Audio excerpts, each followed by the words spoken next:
Big thanks to Raycon Earbuds for sponsoring this video because I'm poor. Stick around until the end of the video and I'll show you how awesome Raycon earbuds are. It's been 84 years. I know what you're thinking, this video is a bit late, but with movie theaters shut down and no new releases coming out, in a way it was sort of like this was meant to be. Even though it's almost 2021.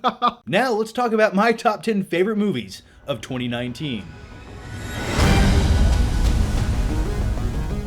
1917, from a technical standpoint, this movie is a masterpiece. And one of the most amazing things about this film is just the technical aspects of how they made the movie, how they brought this to life. And I've always been a sucker for one-take extended tracking shots, even though they're cleverly masked throughout this film. It was still really immersive to watch, and it just blew my melon wide open. I call my head a melon. It's just mind-blowing. And they made you feel like you're right there in the trenches of World War I. You go back to 1917, and you're immersed into this movie from the start to the finish.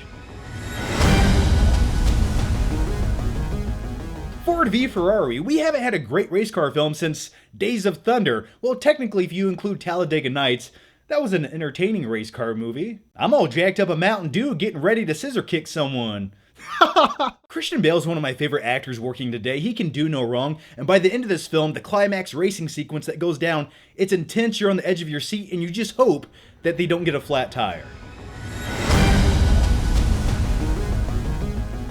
Want to be stressed out for 2 hours? Watch Uncut Gym starring Adam Sandler, and possibly his best performance he's ever given, directed by the Safdie brothers, who directed Good Time, which I really enjoyed, maybe a little bit more than this film, but I love their directing style. It's unnerving, and it has like this grungy grittiness, real world vibe to it. I really enjoyed watching Adam Sandler play this completely unlikable, frustrating, non-redeeming character whatsoever throughout this film. It's something about it just connected with me. It's so unnerving, it's stressful to watch, and by the end of the movie, you wipe the sweat off your forehead and you go, I'm so glad my life isn't like that. Toy Story 4. There's just something about that little magical cowboy doll and that spaceman that take me back to a happy place in my life in the mid-1990s. Is Toy Story 4 my favorite film of the franchise? No, it's probably my least favorite film of the franchise, but I still think it's a solid sequel that had something new to say by the end of the movie. And you can interpret that ending message however you want, but for me, it connected with me and it said it's okay to move on with life and go a different direction, and I liked that. It sort of feels like each incarnation of a Toy Story film connects with me where I'm at in life. Letting go, getting rid of your toys, driving down the road, looking back at your toys as a tear trickles out of your eye. Oh, that scene still makes me cry. The Irishman, by far the best Netflix movie ever made. I want to tell you a quick backstory on how I watched this film. I had to wake up at 8 o'clock in the morning, drive 2 hours to an early advanced screening at an art house theater to watch this 3.5-hour movie. And this small, tiny art house theater had some of the most uncomfortable movie theater chairs I've ever sat in my life. So I'm sitting there for 3.5 hours like this with my popcorn, eating it, and a chair sitting straight up. But you know what? The movie was so good and so immersive, and the performances were so great that I forgot about my scoliosis problems. And with Joe Pesci, Al Pacino, and Robert De Niro all pushing 70 plus years old, they still have it. They still have that screen presence and that chemistry with each other. And you believe everything they're saying. And in all fairness, is this Scorsese's best film? No. Is it his most rewatchable film? Definitely not. But it's still a solid crime drama based on real life events, and I really enjoyed it. Knock, knock. Who's there? It's the police, ma'am. Your son's been hit by a drunk driver. He's dead.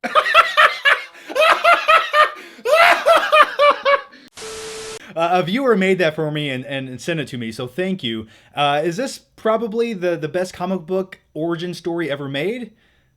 Yeah, I'd say it could be. This film is a deep dive into true madness, and I enjoyed every second of the journey. I also really enjoyed how the film's open to interpretation. I love movies like that, and it's reminiscent to the film Taxi Driver, directed by Martin Scorsese, and that's not a bad thing. If you're going to take influence, we'll take influence from one of my favorite films of all time. Willem Dafoe was snubbed for Best Supporting Actor. That's all I have to say about that. The Lighthouse, another film about a descent into madness. I like films like that. Why is that? Maybe I'm a sociopath. Or maybe I'm just utterly insane. Now, very quickly, let me give you some backstory on me. I hate pretentious art house films that think they're so important and they become self-indulgent. And this film could have easily went that way, but it's perfect. It's the perfect blend of everything I just said. And from a technical viewpoint, the film uses 1:19:1 aspect ratio, so it looks like a box, and the filmmakers even used old lenses from almost 100 years ago to get that true look of an older film, and it just feels like you're in a time capsule when you watch this film. It's truly an eerie masterpiece. Avengers Endgame. I'm a dude who likes big blockbuster comic book action movies that are well done and know how to balance all the different characters. And I enjoyed all 3 hours and 2 minutes of this movie. Is that how long the runtime is? Say what you will about Avengers Endgame, but for me, it was a fulfilling conclusion to the MCU as we knew it. And like or dislike Avengers Endgame, don't lie to me. Spoilers, by the way, very quickly. When Captain America picked up Thor's hammer, my body tingled all over. I'm getting goosebumps just talking about it, and if you did too, well, give the video a like. And once again, I don't care what anyone says, I liked Fat Thor. Let's go to the next movie. Once Upon a Time in Hollywood, Quentin Tarantino can almost do no wrong. This film contains two really charismatic, memorable characters, Cliff Booth and Rick Dalton, and I love the performances given by Brad Pitt and Leonardo DiCaprio and how they just feel like two dudes hanging out throughout this film. I don't know, I kind of related to that. I also really enjoyed the 1960s backdrop in LA in this film, and with all the practical scenes and settings that they did to get it very authentic to the time period. And one more thing about this film, I actually enjoyed it more the second time I watched it at home on 4K. I was way more immersed into it, and I watched it a third time and liked it even more. So I guess that really says something about the film. You just pick up on so many little nuance and details in this movie, and I guess that's why I even enjoy it more than the first time I watched it.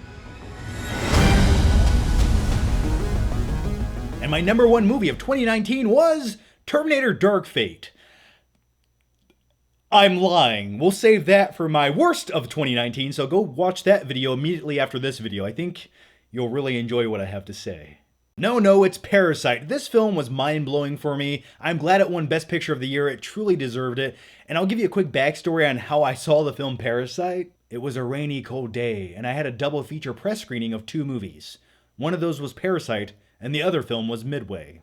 What a contrast in two movies. And I don't know what it is, but when it comes to foreign films, South Korea puts out some of my favorite films of all time. You have Parasite, you have Oldboy, the original Oldboy. And the one aspect of this film I really enjoyed was the socio-economical commentary throughout the film, and I also enjoyed how everyone was sort of a shitty person. And no worries, no spoilers, but there's a twist throughout this film, and I really loved the movie up until the twist, but when that twist was unveiled, it blew my mind, and I knew instantaneously right there this was my number one movie of the year, and it was only at the end of the second act of the movie. Alright, so those are my top 10 favorite films of 2019, but if you want to see my top 10 worst films of 2019, click the link down below or the big thumbnail at the end of the video. And before I go, I want to give a big thanks to the sponsor of this video, Raycon earbuds, because without them, I couldn't really do YouTube videos, and they also make awesome earbuds that I listen to when I'm in the gym. This video is sponsored by Raycon earbuds.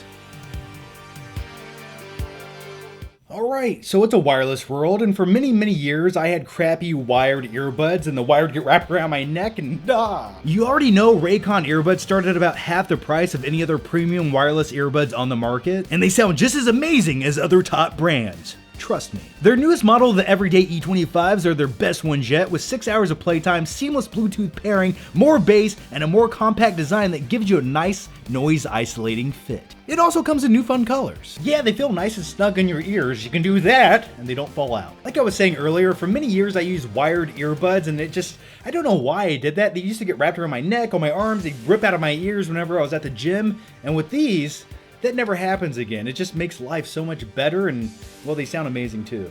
Unlike some other wireless options, Raycon earbuds are both stylish and discreet with no dangling wires or stems. I hate wires. Get 15% off your order at buyraycon.com/flickpick. Buyraycon.com/flickpick, link down below. As always, guys, thank you so much for watching. Make sure you watch my top 10 worst movies of 2019 where I cry at one point. As always, make sure you subscribe. That way I can see you next time.